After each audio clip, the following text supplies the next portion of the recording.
Hello, everybody, and welcome to tonight's episode of Brewcraft, a very special episode of Brewcraft.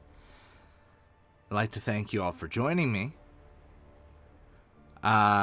Tonight, we're going to be discussing something that has been near and dear to my heart for a little while now that I've been working on. We're going to be discussing a little book that I am calling The Trailblazer's Guide to the Wild. It is a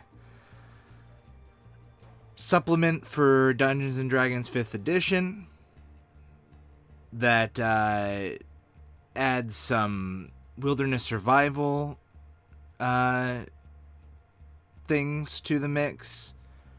It also adds several new player races and several new playable class archetypes, including 2 prestige classes, the Shaman and the Warden. There's about 100 or so new monster stat blocks that I'm including in it as well.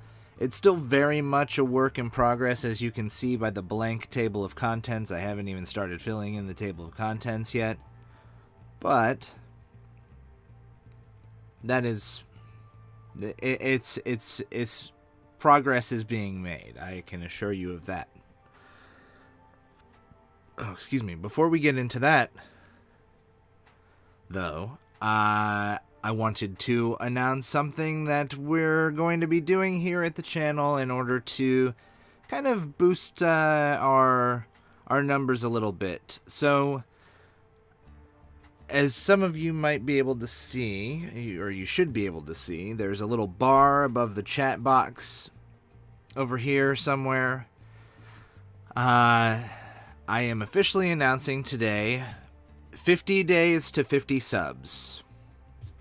So basically the way this is going to work is if we can get 50 subscribers within 50 days, I will hold a raffle and somebody's going to get a prize of some kind.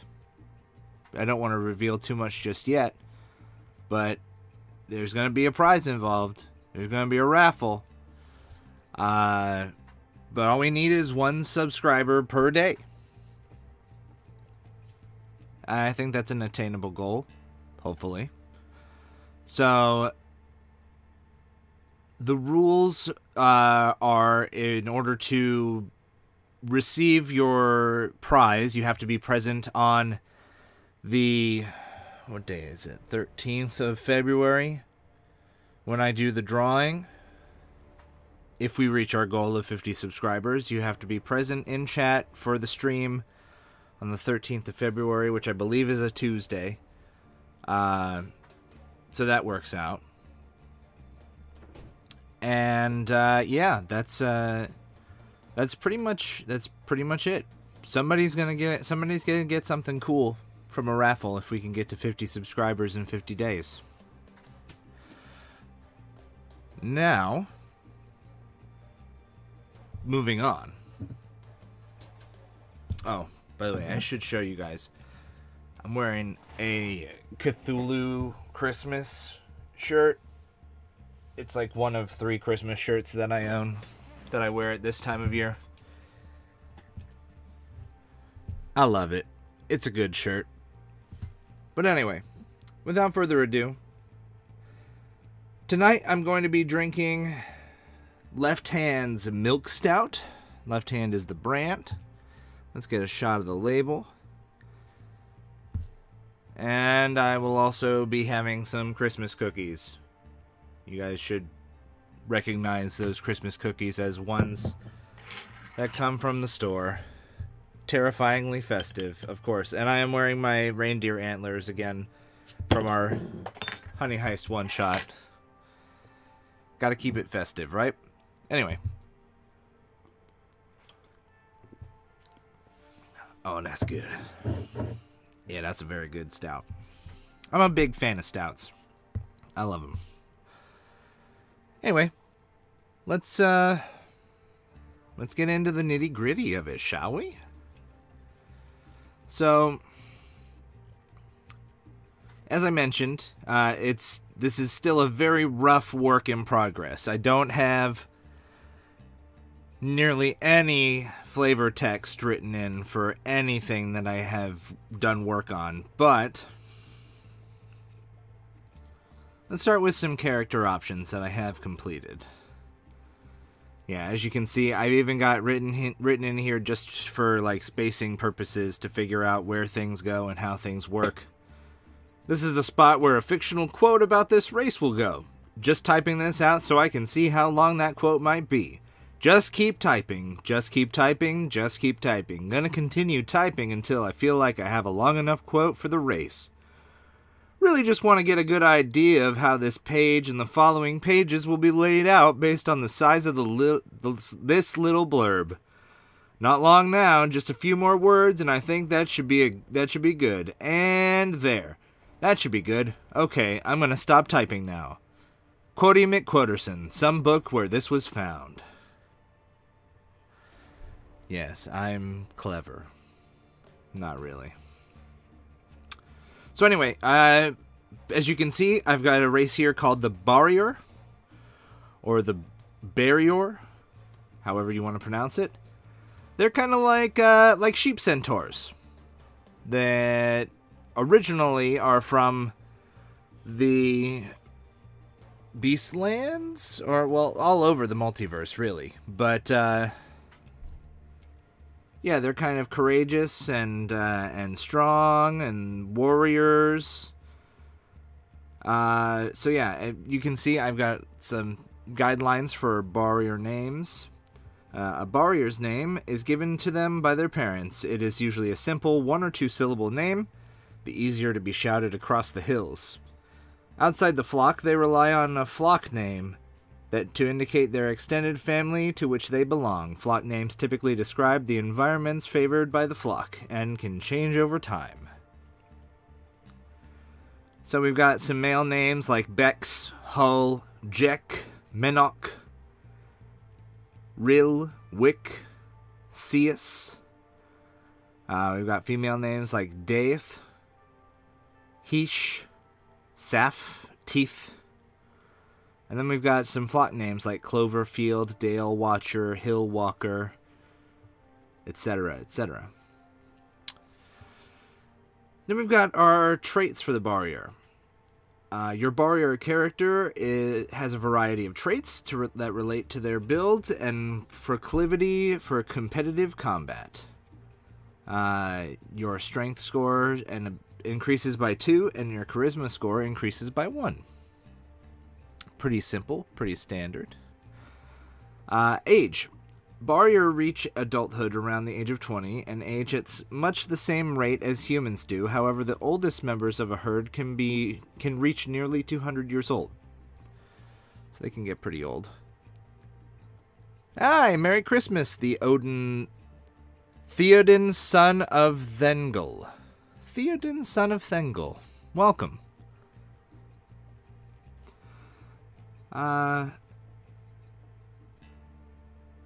Alignment. Barrier value freedom and thus have a tendency to skew toward chaotic alignments. That's also pretty standard. We can probably skip some of this stuff. They have a base walking speed of 40 feet because they got 4 legs and they can move pretty quick. The One Waffles. Glad to see that you were able to get your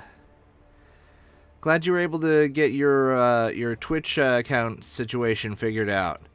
Theoden, son of Thengel. This is typically a weekly show where I sit around and chat with the folks that are watching, and we homebrew something. For instance, the last episode that we did, we homebrewed, I think, 6 new sub races for the half-orc race. Oh, excuse me. Yeah, we homebrewed six sub races for the half-orc race. We've created some new subclasses like the Man in the Moon, a patron for the Warlock. We've created Blood Rager Barbarian. We've created a Divine Herald Bard. We've done some monster stat blocks. And but tonight, I'm doing kind of a special peek behind the curtain at a book that I'm writing, freelance. So I'm not under any non-disclosure agreement contracts or anything. This is just kind of a passion project of mine. It's a book that's called Trailblazer's Guide to the Wild. And so it's also the other part of the show is I usually drink theme appropriate beer, which is why tonight, because it's Christmas, I'm drinking a milk stout and eating Christmas cookies because Santa Claus.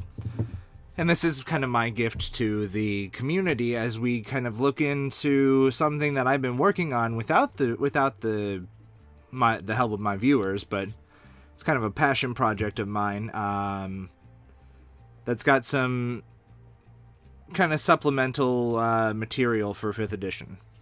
But yeah, that's pretty much the long and short of it. Excuse me. So, yeah, we're discussing the Barrier, which is a goat centaur or sheep centaur type of race. So yeah, base walking speed is 40 feet because they've got 4 legs and can move pretty fast. Also, the regular rules apply for Brewcraft. So if you guys have ideas that you want to shout out, you see something that might be a little lacking in some of this stuff that I'm working on, Theoden, son of Thengel, I got kicked from my D&D group, so I'm thinking about what to do next. Oh man, I'm sorry to hear that. Yeah, D&D groups can be pretty fickle sometimes. It might take you a while to find the right group, but I can say with the utmost certainty that when you do find the right group, there's definitely longevity as far as gameplay goes. I've been playing with some groups, some of the folks in chat and as well, Batnut for one. He and I have been playing together for about 2 years now. You managed to hurt the DM's ego? Yeah, Theoden. DMs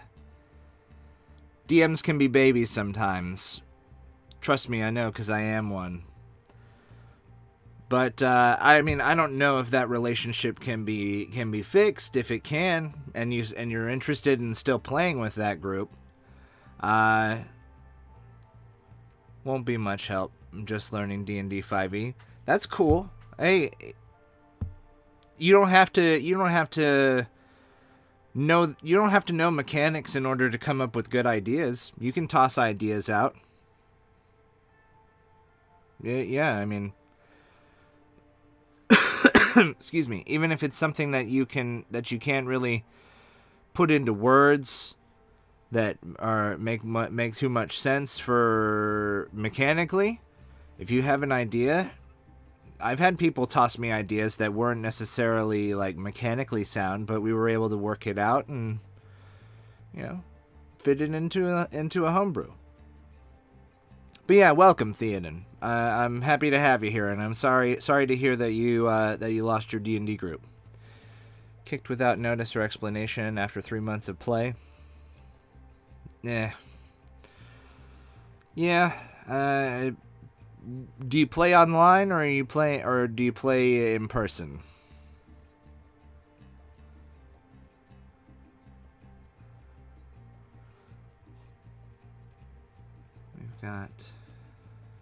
we've got some time. I don't mind chit-chatting with Theoden. IRL. Yeah, that's tough. I personally haven't really played IRL because I have trouble finding people to play with IRL, and B, because it's a crapshoot. But I mean, it's a crapshoot online too. If you're looking to find a group quick, there's a website called Roll20 that has all kinds of forums for people looking for games and stuff, after what I would call heated but still civil discussion about adventure.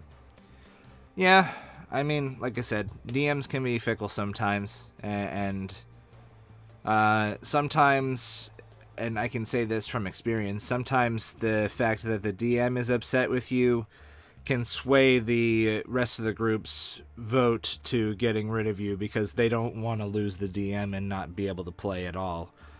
So they'd rather just kick someone, and it's happened to me before. I've been kicked out of groups before. But yeah, if you check out the website Roll20, they've got forums of people looking for games. I think there's all kinds of places that you can find online. To play online is real easy, and you don't even you just have to have an internet connection. Scared your English isn't good enough? No better practice than to use it. You know, that's what I say. No better practice than to use it. And if you need to repeat yourself to convey your point, then that's something that you should if you're nervous about that, you should convey those nerves to your potential future DM first, and let them know, hey, I'm not the greatest English speaker, so if you're patient with me and you can help me out, that'd be great. But yeah, that's the only advice I can give you, Theoden, is just keep chugging along, and you'll find the group you're looking for. It took me a little while to find a good group, good stable group too. But don't give up on the hobby. Just for one bad experience, because there are bad eggs out there, but we're not all bad. Oh, hey, thank you for the follow, Theoden. We don't have a channel emote yet, but this would be the point where we would be getting some hype out there for Theoden for following. Thank you again.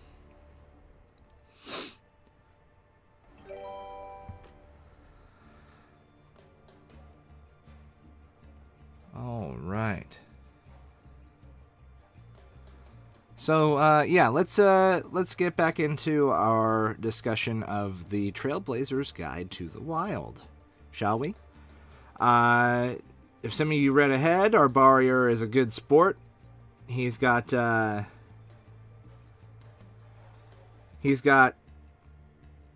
proficiency in athletics and performance, and he's got horns that he can use as a melee weapon that do a d6 plus your strength mod damage. He's got a hybrid nature, much like the Centaur and the Minotaur in the Guildmaster's Guide to Ravnica. Have plenty of those. Yeah, emotes. Yeah, hybrid nature is important. You're a humanoid and a monstrosity, so you can be affected by spells and magical effects that target either type of creature. You'll see further down the line that I definitely have a considerable amount of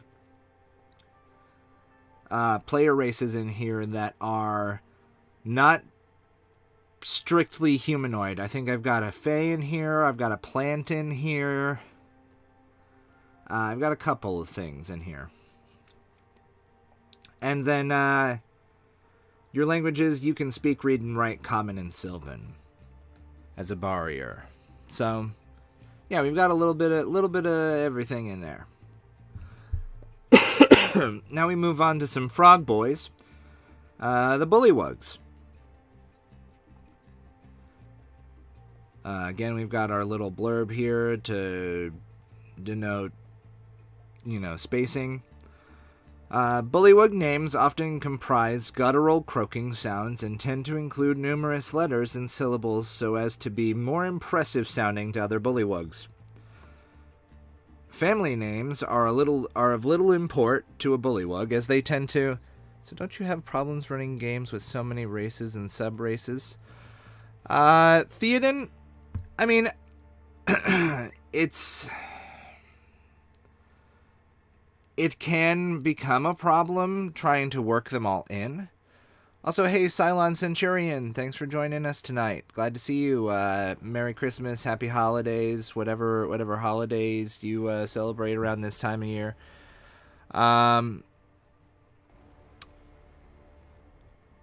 Yeah, I mean, it can be tough to include a lot of the races when you have so many, but again, these are just options. You don't have to include them all in your game, but especially these ones are probably pretty rare as adventurers go, so they're not going to be very common in the world, so to speak. So I don't really... Hey Thomas, looks like your camera seems frozen on my end. Huh. Let's take a look at that.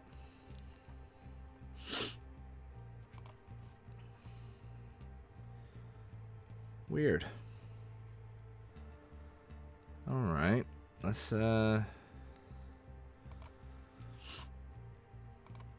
take a look here. Deactivate, reactivate. There we go. I can see movement. I'm alive! Alright. Perfect.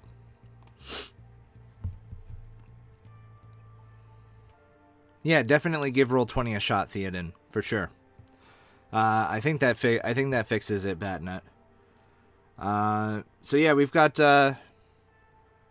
some male names for bullywugs.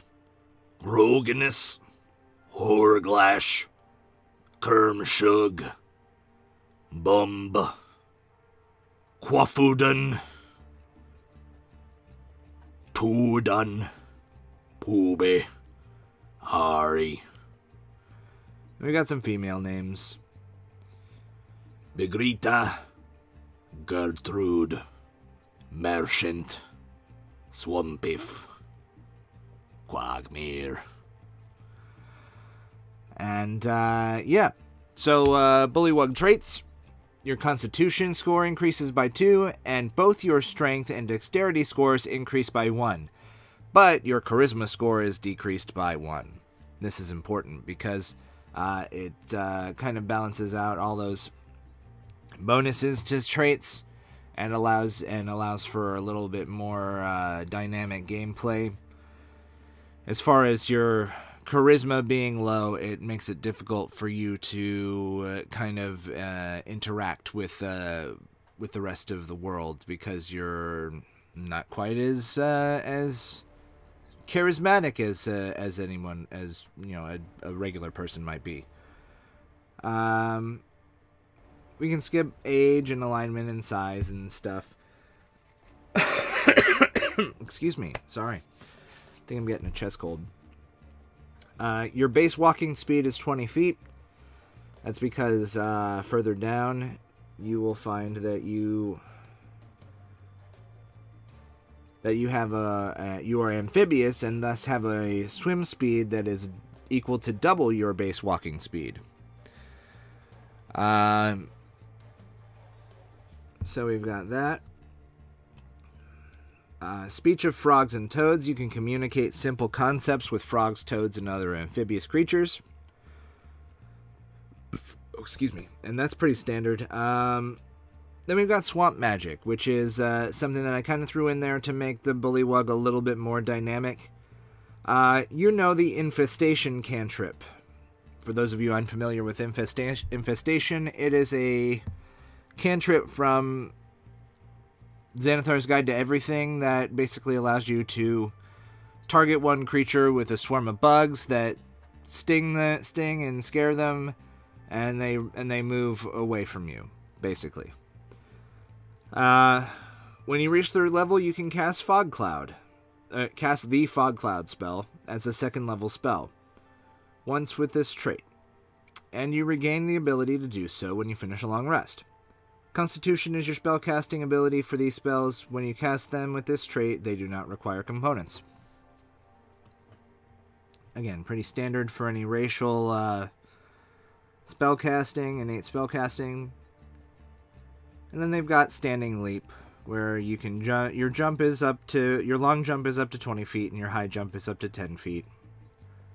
And that's with or without a running start. Languages, you can speak, read, and write Common and Bullywug. So now we move on to... Man, my throat's getting dry.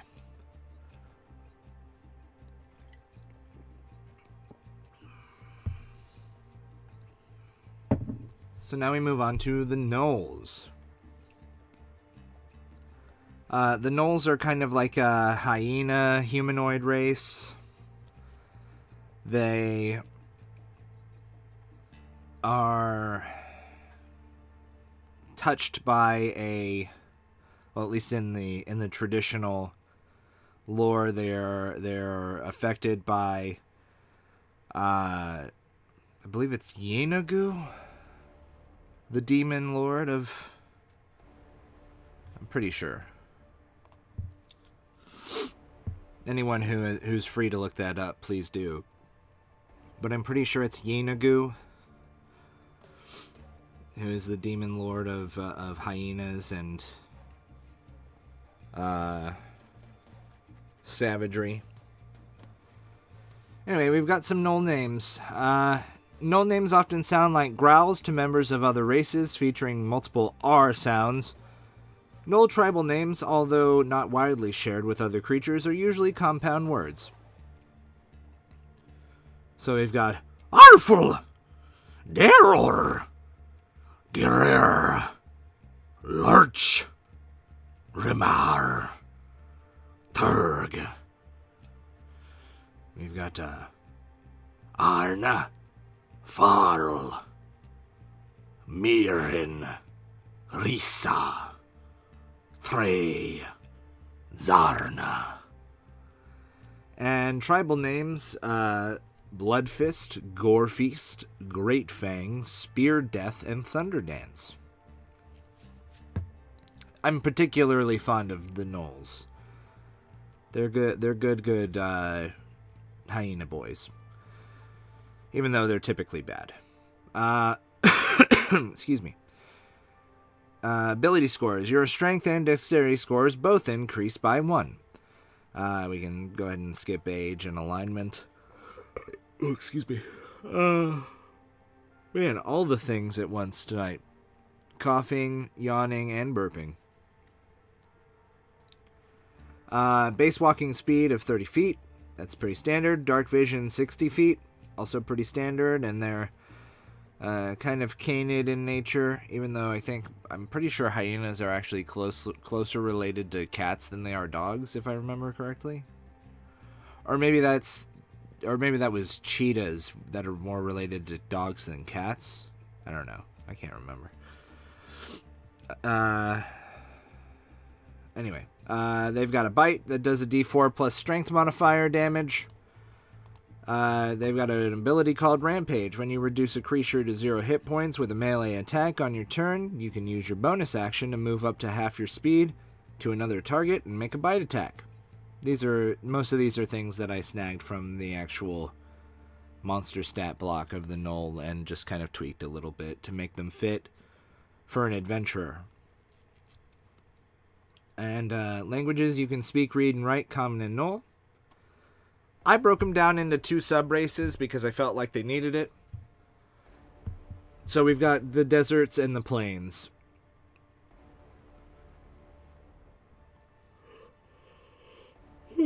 Excuse me. So we've got for a desert knoll, your constitution score increases by 1. And then we've got arid resilience. Your time spent in the desert grants you the following adaptations. You have advantage on saves versus exhaustion in extreme heat. You require half the amount of water as creatures your size when traveling in extreme heat. Rampage seems quite powerful. I don't know. I would probably make it once per short rest or something. Free attacks is very powerful. That's a good point. Yeah, when you reduce... also, welcome, one Mr. Ghost. Thank you for joining us. Yeah. Let's give that an adjustment right now. Why not?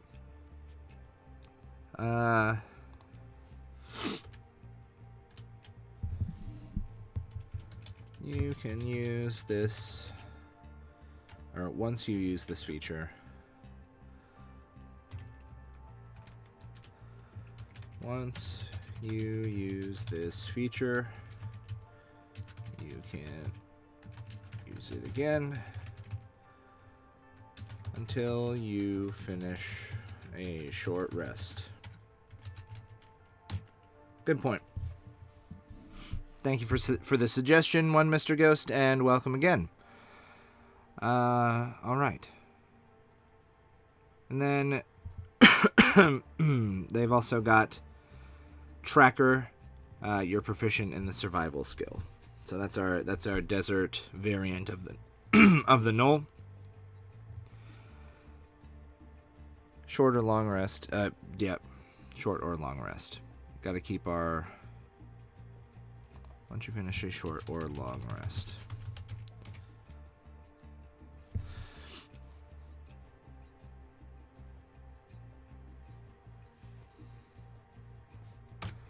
Yeah, see, that I've never understood that argument from people. Like, if you get it back on a short rest, why wouldn't you get it back on a long rest? But I understand why it's there.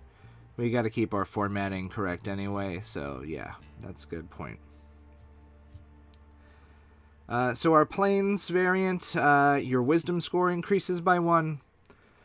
When you score a critical hit with a melee weapon attack, you can roll 1 of the weapon damage dice 1 additional time. That's savage attacks, 'cause raw. Yeah. Yep, exactly. Exactly, Waffles. That's savage attacks. That's I think that's a half orc trait that I borrowed because it made sense here.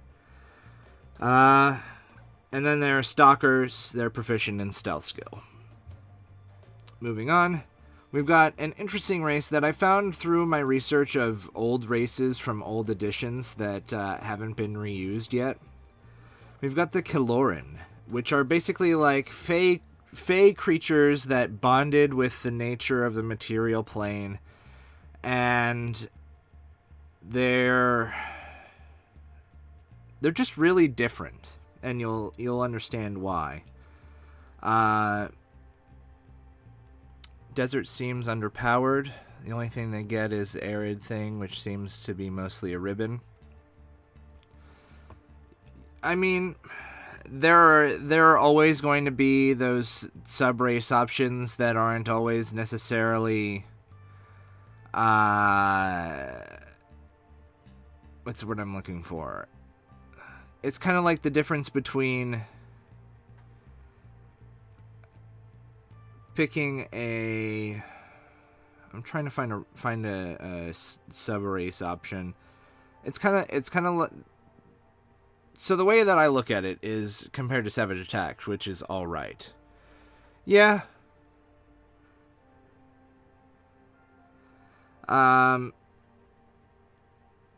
I guess I haven't really looked at it from a number crunchy position yet. I've just kind of looked at it from a flavor position. None of this is play tested, so some of it is probably underpowered. but I've basically only looked at it from flavor position. I haven't play tested any of these things. This is just kind of a look inside this little project that I've been doing. But yeah, it's none of it is perfect, probably. I will hazard a guess that 0% of it is perfect or ready for actual gameplay. But that's what playtesting's for. So yeah, we've got the Killoran. Killoran have only one name, and they choose this name themselves upon declaring their own maturity. Usually near the beginning of their 10th year of life. You could give them ignore difficult terrain in desert. It's also kind of ribbon, but seems more useful than what is there right now. Yeah, I can make a note of that.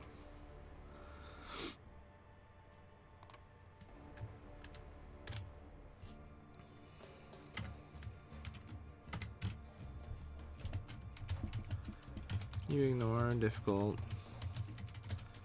terrain in desert climates.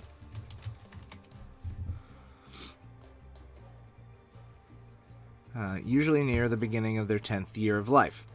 Killoran names always have 3 syllables, the last of which denotes their family in the same way that a human's family name shows their relation.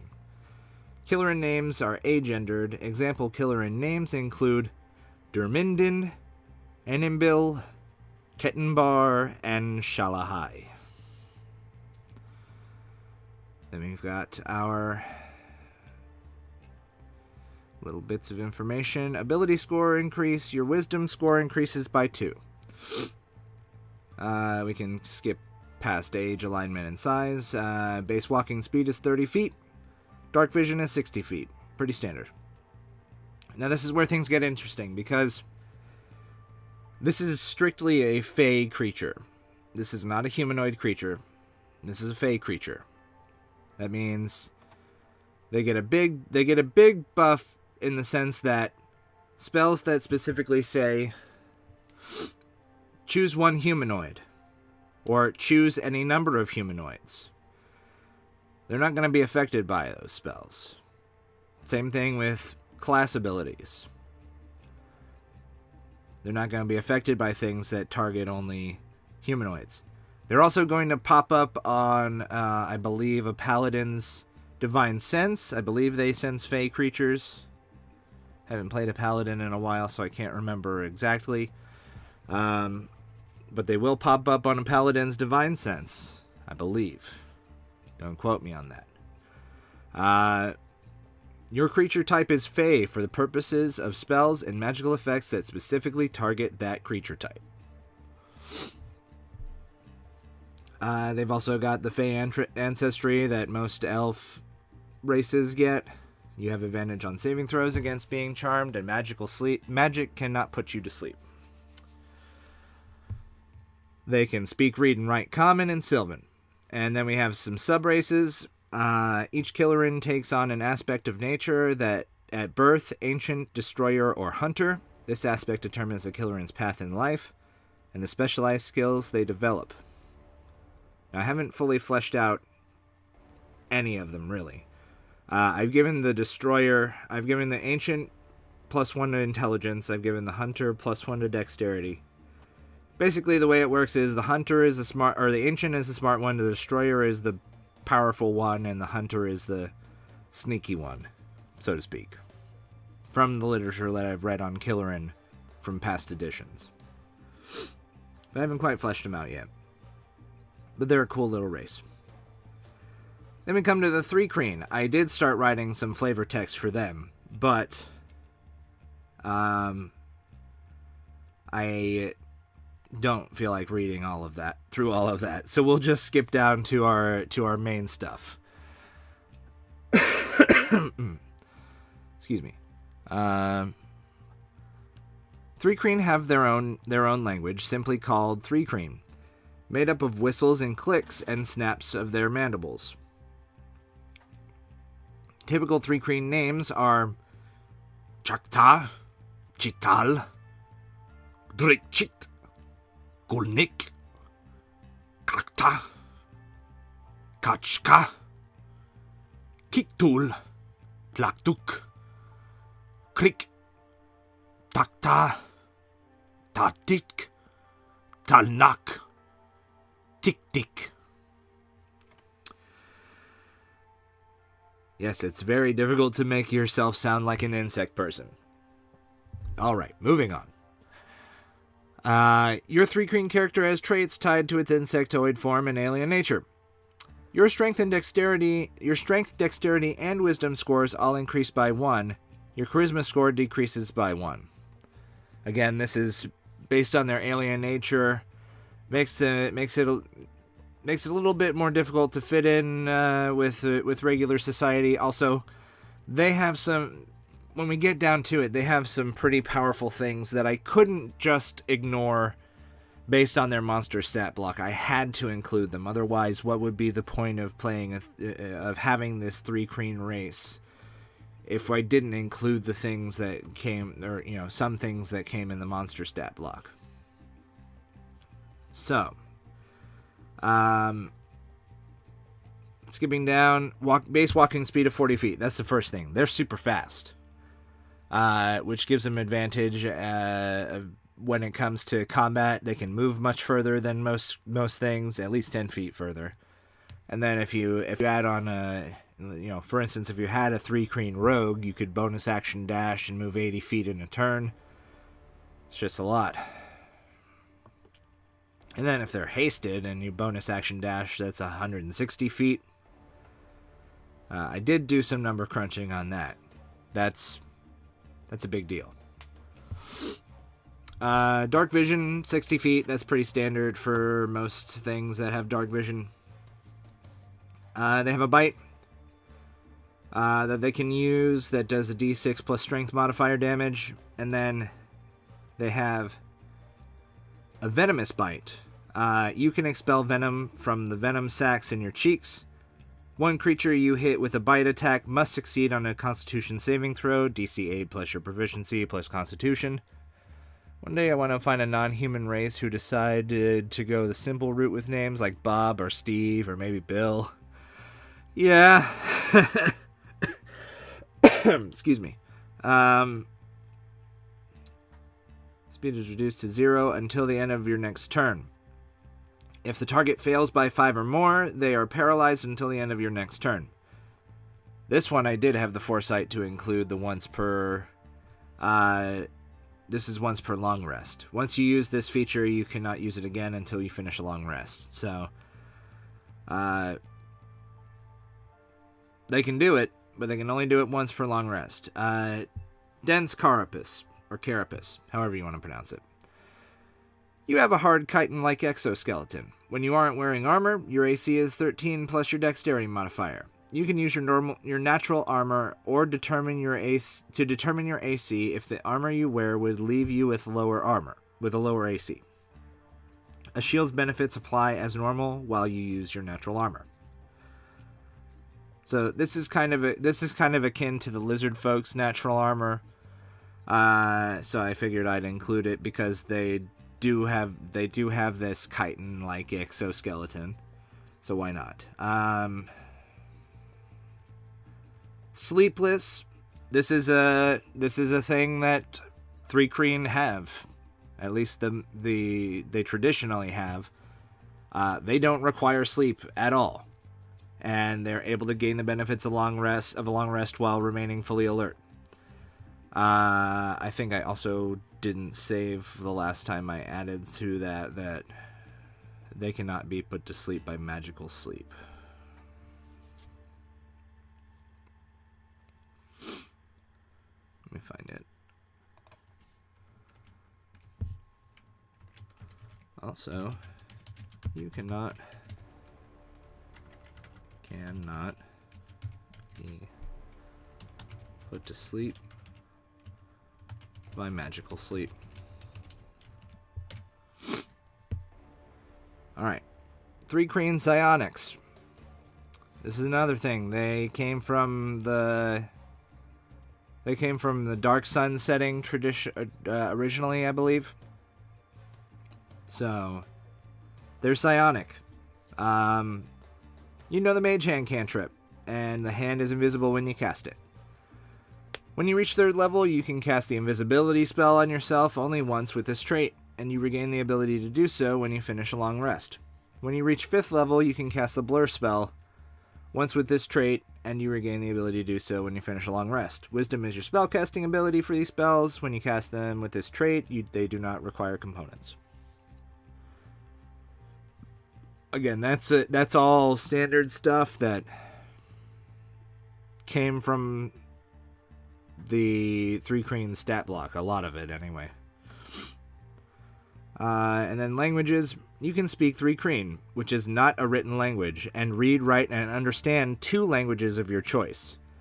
3 Kreen mandibles make it nearly impossible to replicate other spoken languages. This is another handicap that I wanted to give them,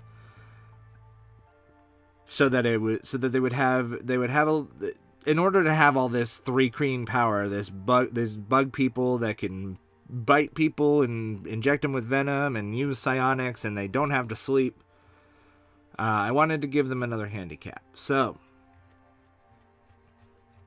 at least in the lore of this book, 3 Kreen have a lot of trouble replicating other spoken languages because of their anatomy. So it's a little bit harder for 3 Kreen player characters to interact with civilized society, so to speak. Now we come to another interesting choice that I had for this book, the Vegapygmy. For those of you who aren't familiar, along with the Myconid, the Vegapygmy are a race of plant people, fungus people, in fact, that grow out of certain things. Excuse me. The Vegapygmy language is conveyed in a series of hissing sounds, clicks, and chest slaps. A traditional Vegapygmy name is nearly impossible to pronounce in any other language. Vegapygmy adventurers typically I double spoke there. Typically adopt names of objects or actions that are familiar to their non-Vegapygmy companions. So there's not really any guidelines so much as you're going to have a name that your fellow Vegapygmies call you by, and then you're going to have you're going to have your other things. The name that your friends call you by.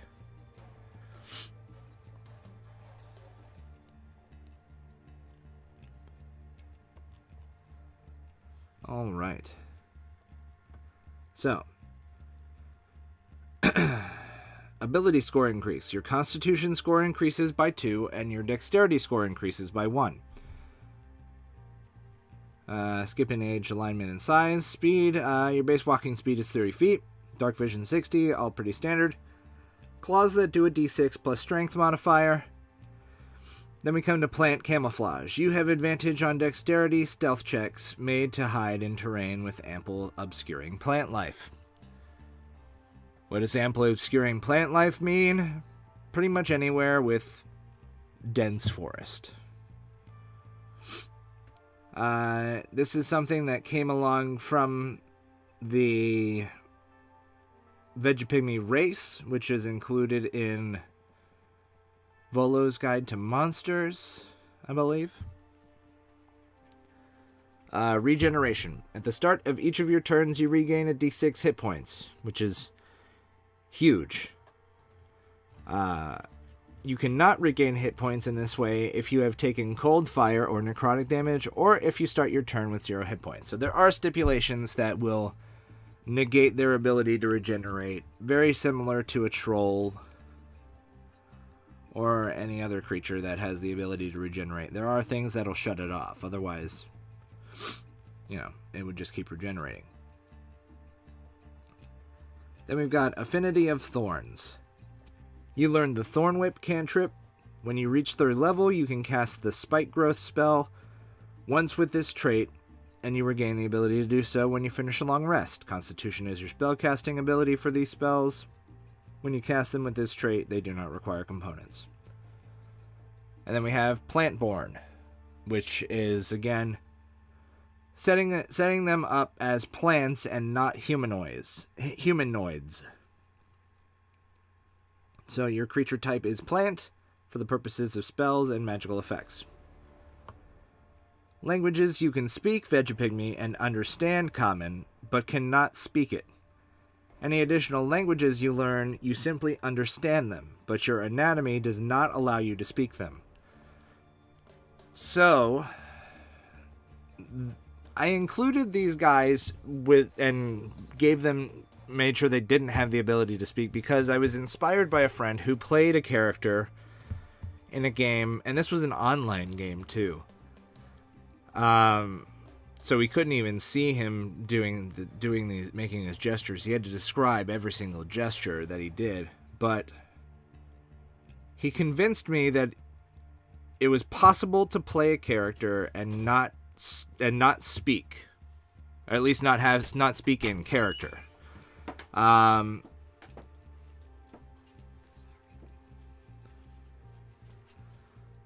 So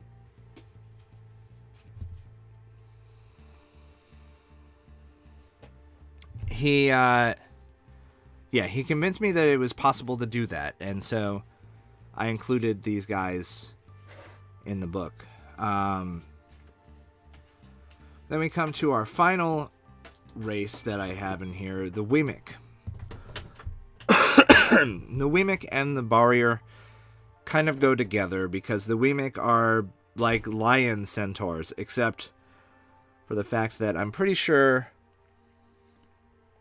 if anybody wants to look them up, Wemic, they're like the upper part of a lion's, like a humanoid lion body, on the all fours of the rest of a lion's body. It's very strange. It's like a 6-legged lion centipede thing. They're a little weird. But anyway, Wemik have a unique naming convention, and this is something that I came up with on my own for this, because I wanted to figure out some way to make them, different. Young Wemik are referred to by a non-gendered pronoun, joie, followed by the name of their family. Examples are joie corpish, joie farfish, etc. When a young Wemik reaches maturity, they are granted a name by the Pride based on either a unique physical attribute, red tail, long claw, black tooth, or deeds done, throat ripper, plains tamer, far runner. Wemik names are a gender. So, basically, I just want to give them an interesting naming convention. That's all. I really like Tabaxi and the way that their naming conventions work. I have fun coming up with names for Tabaxi characters. So I wanted to give them an interesting naming convention. That's all, really. And then we've got traits. Ability score increase. Your strength score increases by 2. Movement speed, again, they're on all fours. They've got 40 feet movement speed. They're pretty fast. Claws. They've got claws that do a d6 plus strength modifier damage. They've got the pounce trait, which allows them to move at least 20 feet in a straight line toward a creature and then hit them with an attack. They'll have to succeed on a strength saving throw or be knocked prone. And then we've got powerful build. They count as a size larger when determining carrying capacity, etc. Hybrid nature, again, similar to the Barrier, the Centaur, the Minotaur. They are humanoid and monstrosity. Do they have to butt wiggle before pounce? I mean, I would give inspiration if they did. If I was a DM and I had a Waymic player character, I'd give them inspiration if that was their deal. You can speak, read, and write Common and Waymic. And then we have 2 sub-races again. We've got Grass Strider and Rock Claw.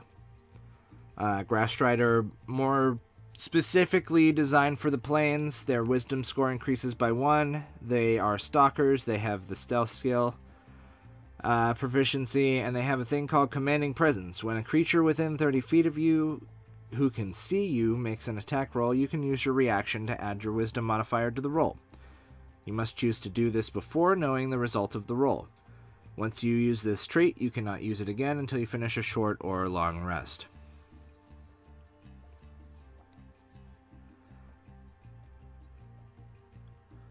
Waymic confirmed as Lion Tours, yeah.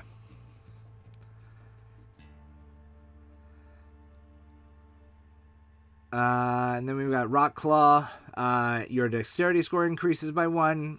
You gain proficiency in the intimidation skill with menacing. I just gave them some magic, because why the hell not? You learn the resistance cantrip. When you reach 3rd level, you can cast Thunder Wave spell as a 2nd level spell, once with this trait, and you regain the ability to do so when you finish a long rest. Wisdom is a spellcasting ability for these spells. When you cast them with this trait, you do not require components. And that kind of rounds out our racial options that I'm including in this supplement. And I think I'm going to take a short break, and then we can kind of dive into some class options. I don't have any feats or backgrounds written up yet.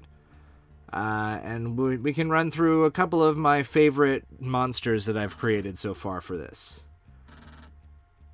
But yeah, I'll be right back. I'm going to go grab a refill, and I'll see you shortly.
returned. I have beverage. I have cookies. Let's talk about class options that I've started working on.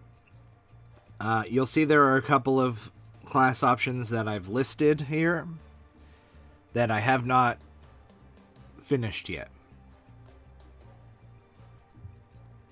We might be able to touch on them if anyone's interested in throwing out ideas, but for now, let's talk about bards. Y'all know I love me a bard. I play bards often. So I thought, why not include an option for wilderness bards? Bards that are connected to nature in some way. So I came up with the College of the Wild Tongue. Excuse me. Our first class option, or first class feature, I should say, is Beast Whisperer. When you choose this college at 3rd level, you gain proficiency in the animal handling skill. Whenever you use this skill, you add double your proficiency bonus to the roll. Additionally, you gain the ability to inherently speak to the beasts of the wild. You are able to cast the Speak with Animals spell at will. Now, some people might say Speak with Animals at will is a bit too much, but I think it's just perfect. I think it fits well. I figured it fits well into the class. Sorry, I'm laughing at a message someone sent me privately. And yeah, it just makes sense for someone who is part of this College of the Wild Tongue to be able to speak to animals, you know? Then we've got Triumphant Roar. At 3rd level, you tap into primal fury within your very soul. When you reduce a hostile creature to 0 hit points, a cacophonous roar erupts from your mouth. As a reaction, you expend a Bardic Inspiration die, which grants one of the following effects. One creature of your choice within 30 feet of you that can hear you gains temporary hit points equal to your Charisma modifier plus the number rolled on the die. One hostile creature within 30 feet of you that can hear you must succeed on a Wisdom saving throw or suffer psychic damage equal to your Charisma modifier plus the number rolled on the die, and become frightened of you until the end of your next turn. And finally, one unconscious creature within 30 feet of you adds the number rolled to their next death saving throw. So, we've got a plethora of options for support and also for control of the battlefield. I did include at the end of this, once you use this feature, you can't use it again until you finish a short or long rest. I might change that to you can do it a number of times equal to your Charisma modifier, but I haven't quite decided on that yet. Just because I feel like limiting it to once per short rest limits this ability too much, and it's tied to your Bardic Inspiration, which you get, I think at 5th level you have Font, right? And so you get them back on a short rest, so it doesn't really matter too much for what's the word I'm looking for balance sake to limit them to once per short rest. Then we have Call of the Wild. When you reach 6th level, you learn to summon beasts to your aid while in combat. As an action on your turn, you call out to the wilderness. One beast of CR 1 or lower rushes to your aid. The DM will choose an appropriate beast for the environment you are in. The beast rolls its own initiative, acts on its own, and regards you and your allies as friends. It remains for 1 minute until it dies or combat ends. The maximum CR of the beast you summon increases at certain levels. CR2 at 9th level, CR3 at 12th level, and CR4 at 16th level. So it's basically like a limited version of conjure woodland beings or conjure animals or any number of those conjuring spells. That specifically calls for one beast to come forward and aid the party. I haven't come up with a 14th level feature for that yet. I have ideas for a druid that's kind of like a pack master type of deal. Maybe they end up with an animal companion or something. I've got ideas for a monk that's kind of based on the different animal styles of kung fu. We've got a sorcerer that's a chloromancer that's got plant blood. You know, maybe their ancestor was a God, what's the word I'm looking for? The forest spirits that live in the trees. I can't think of the name. I know I've got it in here somewhere.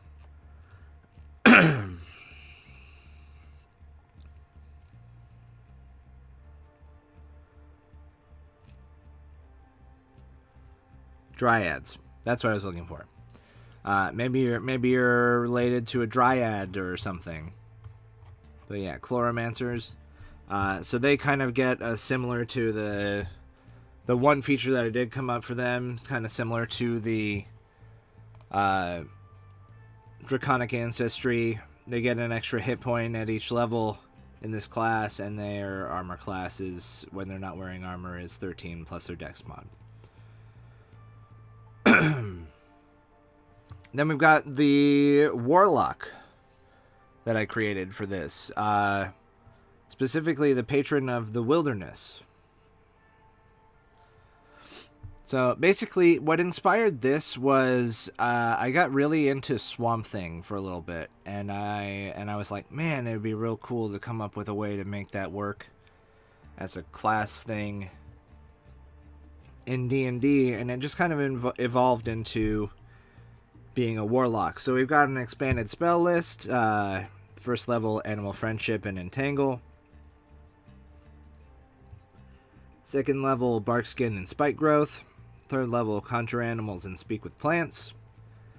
Fourth level, Dominate Beast, Grasping Vine. And fifth level, Commune with Nature and Tree Stride. Then we've got Friend to Beast and Plant. Now this is a very niche feature, but I think it makes sense. Starting at first level, your connection to the natural world prevents certain creatures from attacking you. Creatures of the types beast or plant who start their turn within 5 feet of you that would normally be hostile toward you must succeed on a wisdom saving throw or be charmed by you until the end of their next turn.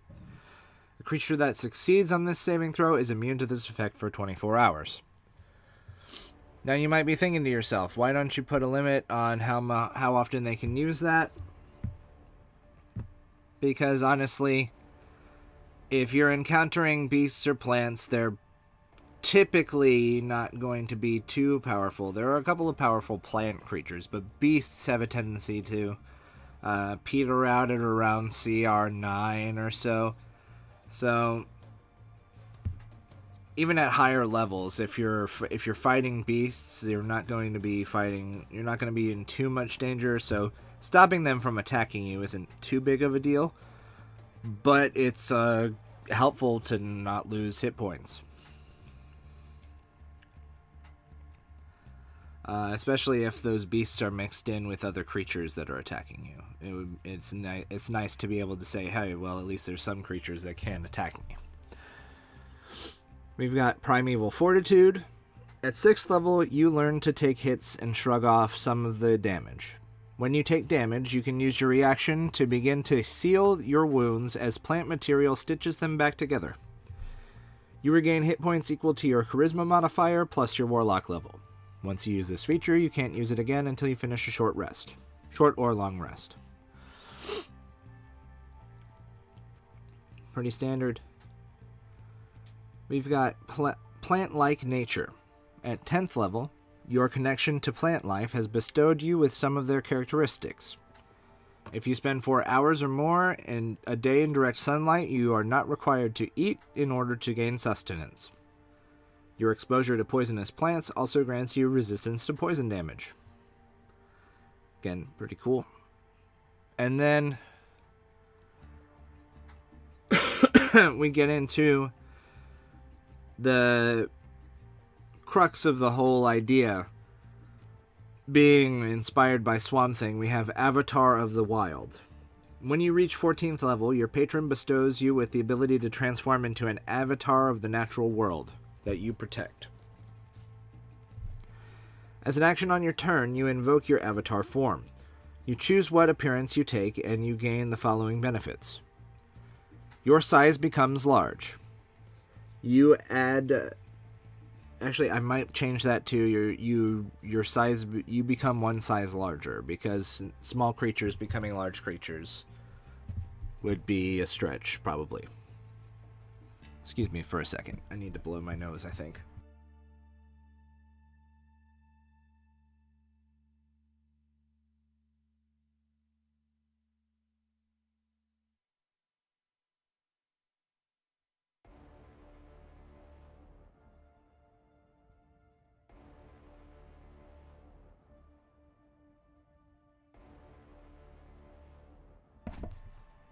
Alright, sorry about that.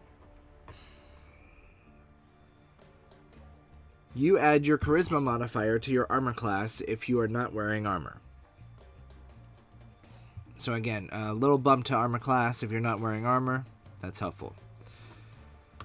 You added 1d6 piercing damage to all damage rolls. That's kind of something that I borrowed from a ranger subclass that was in Unearthed Arcana, the Primeval Guardian.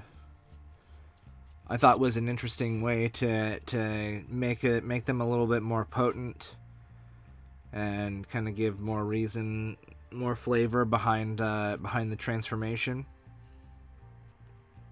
Anyway, this transformation lasts for 1 minute until you end it as a bonus action or your turn. On your turn, or until you are incapacitated. Once you use this feature, you can't use it again until you finish a long rest.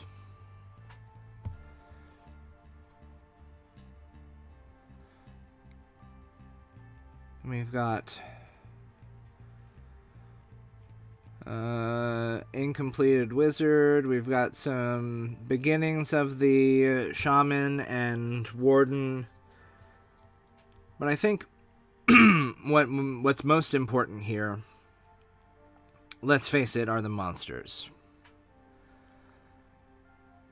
So, we start off with a creature that I found in, I think it was a 2nd edition book or something. The Acteon, or Acteon, however you want to pronounce it. They're basically like Fae. They're Fae guardians of the forest. And they typically appear as humanoid figures with the lower half of a... They're almost like elk minotaurs, sort of. Because their upper half is like the torso and head of an elk. And then they have human arms, or humanoid arms at least, and humanoid lower half, humanoid legs.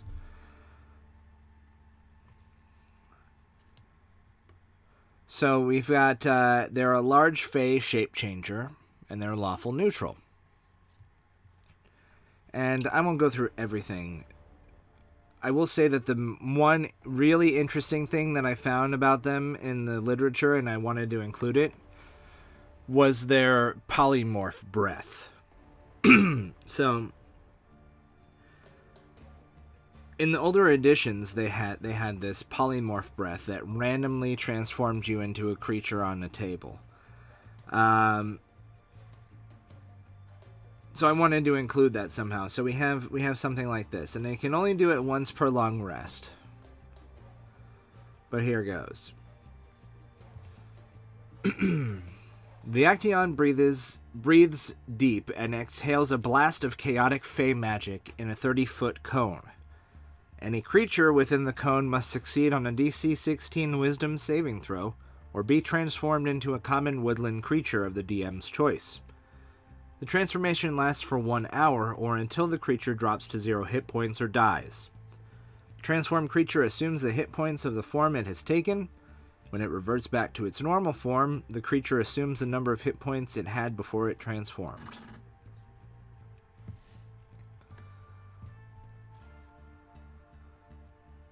Hey, thanks for the follow, Waffles.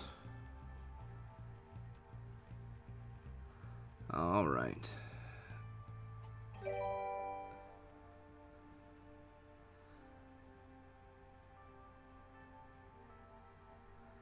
So we've got that. Yeah. I've also included some cryptids. I'm not sure if any of you are super interested in cryptids, but they're basically creatures that haven't been proven to not exist yet. So like Bigfoot and the Chupacabra and stuff like that. I haven't quite worked out some of those stat blocks for those yet, but why does that all look like that? The Mothman, yeah, for sure, the Mothman. I think I've got that in the pipeline as well. I don't know what happened to their. I think they changed their formatting. And so some of my stat blocks got messed up. Because I did have... let's fix this here. Everything did look good, but I think since the last time I've been on here, they changed their formatting. Anyway. So we've got a mold thing, an Ascomoid. They're like large mold spore things. The most interesting feature that they have is their sickening spores. The Ascomoid expels spores in a 10-foot radius from itself. Creatures in that radius must succeed on a DC 13 Constitution saving throw or contract the Withering. While diseased in this manner, a creature's Constitution score is reduced by 1d4 each day at dawn. If the creature's Constitution score is reduced to 0, the creature dies, and a new Ascomoid springs from their body after 1d4 days.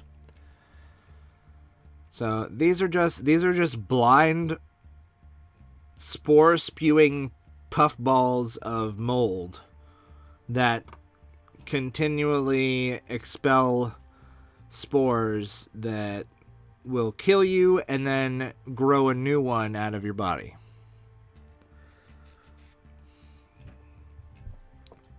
We've got the Atach, which is a kind of a poisonous giant aberration. They were originally giants that were mutated by otherworldly magics. So we've got a looming poison that is probably their most interesting feature. A noxious cloud looms around the Atach.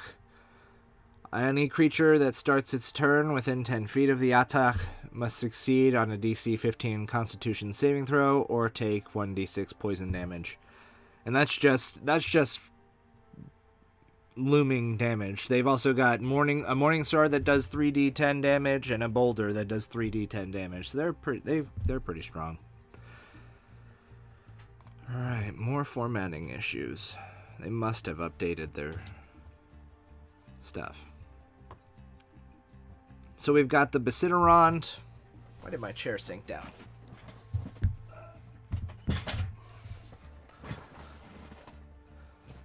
The Basitarond is also a mold, so to speak. They're big walking mold factories fungus factories. And they've got psychedelic spores. So the Basidiron sprays psychedelic spores in a 15-foot radius from itself. Each creature in the area must succeed on a DC 13 Constitution saving throw, or become incapacitated until the end of the Basidiron's next turn. Basically kind of a limited... God, what's the spell? Hypnotic pattern. Kind of like a limited time hypnotic pattern.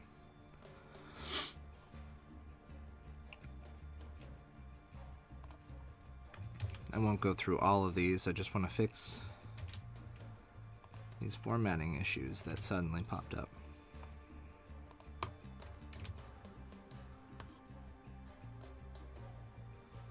We got bloodthorns from an old edition.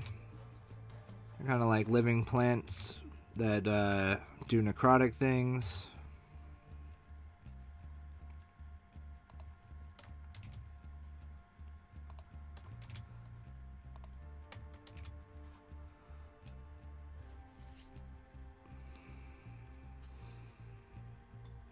Again, these are all stat blocks I haven't filled out yet. I've just kind of set them up.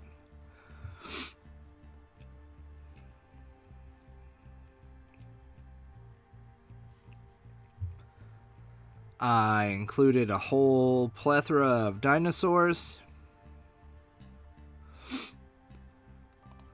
Again, more fucking formatting issues. So we've got an Amargasaurus. I'm trying to remember. I think they're like brain fart. They're kind of like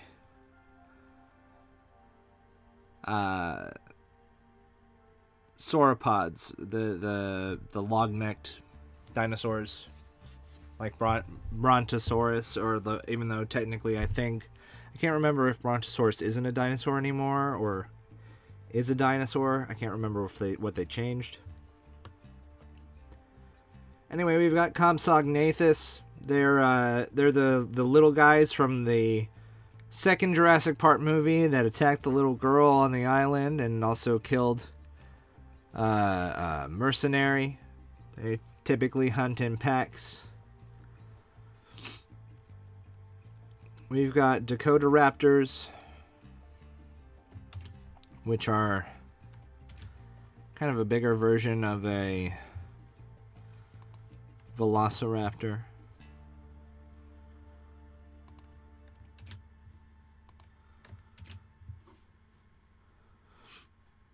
I thought I removed this. I did. I had some aquatic options as well, but I decided they would make more sense in a different setting.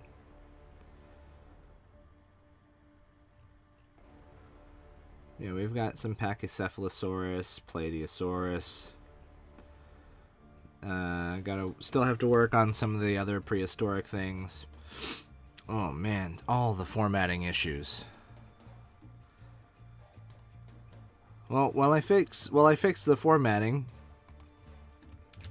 you can take a peek at the ancient arboreal dragon, which is a dragon that's been twisted by fey magic and the woods.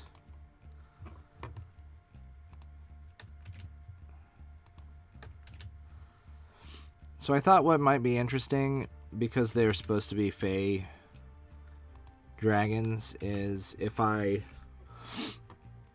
kind of turn them on their heads a little bit. So we've got some interesting things. They've got plant camouflage, so they've got advantage on stealth checks and obscuring plants.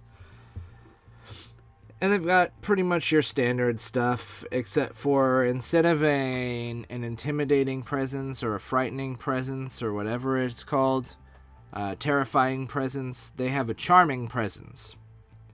So each creature of the dragon's choice that is within 120 feet of the dragon and aware of it must succeed on a DC 20 Wisdom saving throw or become charmed for 1 minute. A creature can repeat the saving throw at the end of each of its turns, ending the effect on itself on a success. If the creature's saving throw is successful, or the effect ends for it, the creature is immune to the dragon's charming presence for the next 24 hours. So, kind of similar to the terrifying presence, except instead of fear, it relies more on charm effect.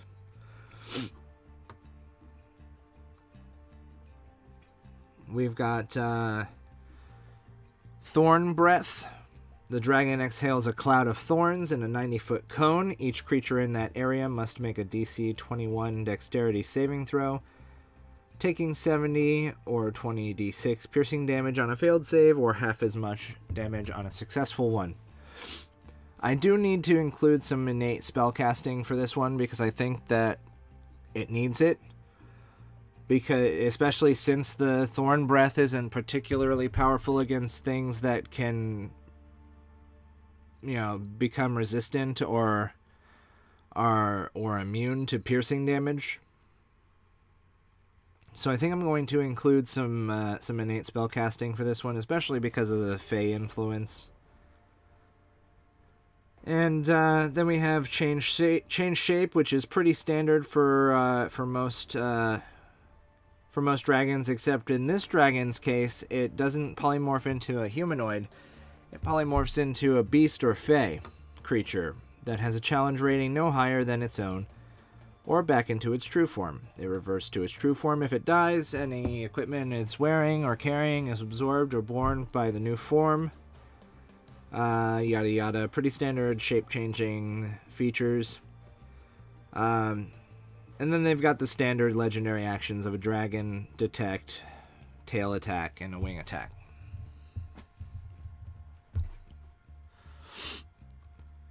And then we've just got the varying levels of Arboreal Dragon.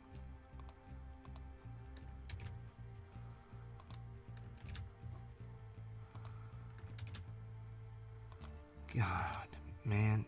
I wish I knew they did this update before I started streaming, so I didn't have to fix all this formatting. Alright. Yeah, we've got the varying levels of those. And then I'm also going to be including Ferris dragons, which are, basically various other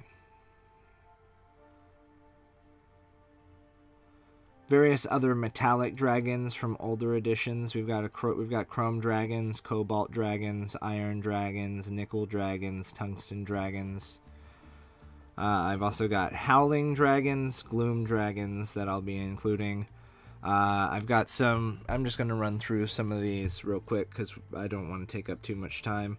I'm going to have varying types of dryads, so swamp dryads, desert dryads, the like. Don't remember what the Rast was. I've got it all written down in my notes. We've got some interesting creatures from older editions, and then we've got some, at the end here, some things that I thought could be interesting for use as maybe wizard familiars. Excuse me, that are also cryptids. So we've got the Bildad, which is kind of like a beaver with a duck bill, or not a duck bill, but a beak. Beaver with a beak. And they have, through my research into cryptids, they supposedly have toxic meat that makes you sick. We've got the flute bill, which is a tiny bird that can play its bill like a flute, play its beak like a flute. We've got the jackalope, which, as many people know, is one of the fan favorite cryptids of America. They are a jackrabbit and an antelope mixed together. And they're supposed to be capable of mimicking voices and ambushing people. And then we've got the Splinter Cat, which is a little bit more of an obscure cryptid. They're supposed some of these I found in a book called what was it called? It was a book for lumberjacks. Creatures of the Lumberwood or something like that.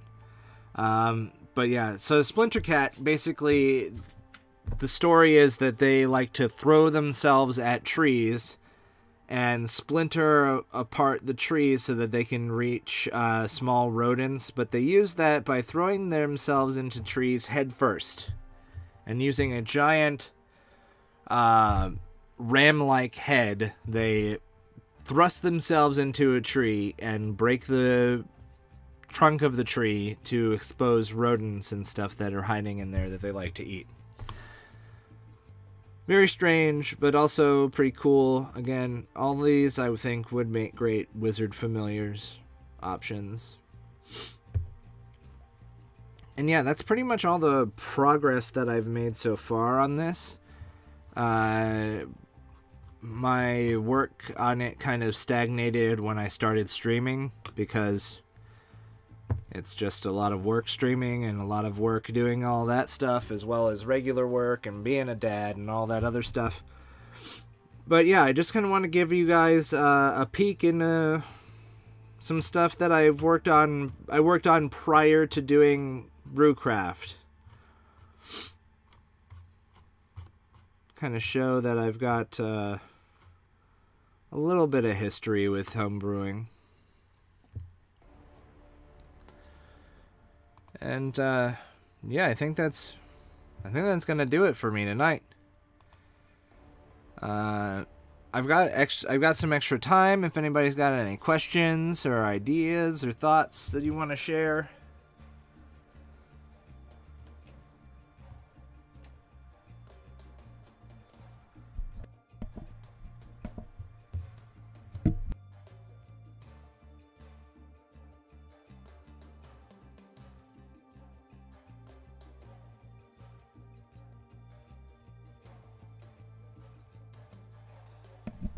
All right, well, then in that case, your idealist tonight, don't worry, Waffles, it's all good. I'm surprised we had the turnout that we did tonight. I was not expecting that many people to show up and be active in chat. It was nice. For Christmas. Yeah, so that's going to do it for me tonight. I'd like to thank you guys for joining me for this special episode of Brewcraft, where we talked about my little project that I've been working on. Don't forget to follow us. Follow us here. Follow us on Twitter. Subscribe if you're inclined, because we do have our 50 days to 50 subscribers going on right now. Again, in 50 days time, if we have 50 subscribers, I will do a drawing, and one of the subscribers probably will win something cool. As of yet undetermined, but yeah. Also, don't forget our Fan Art Fridays. If you watch a regular stream or just watch this stream and you like something, you feel like you're feeling artistic and you want to draw it, go ahead and draw it. Share it with us on Twitter at RollCallRP, RoleCallRP, and you might see your art on the next stream. And other than that, join our Discord. Yeah, we've got a link below as well for our Discord. It's also been shared in chat a couple of times. In fact, here we go. Right here at the end. We've got some chat commands that can do that. Twitter. We've got a YouTube. We've got a Discord. All those things. So follow us on all those things. Support us if you like us. And as always, may all your brews be crafty.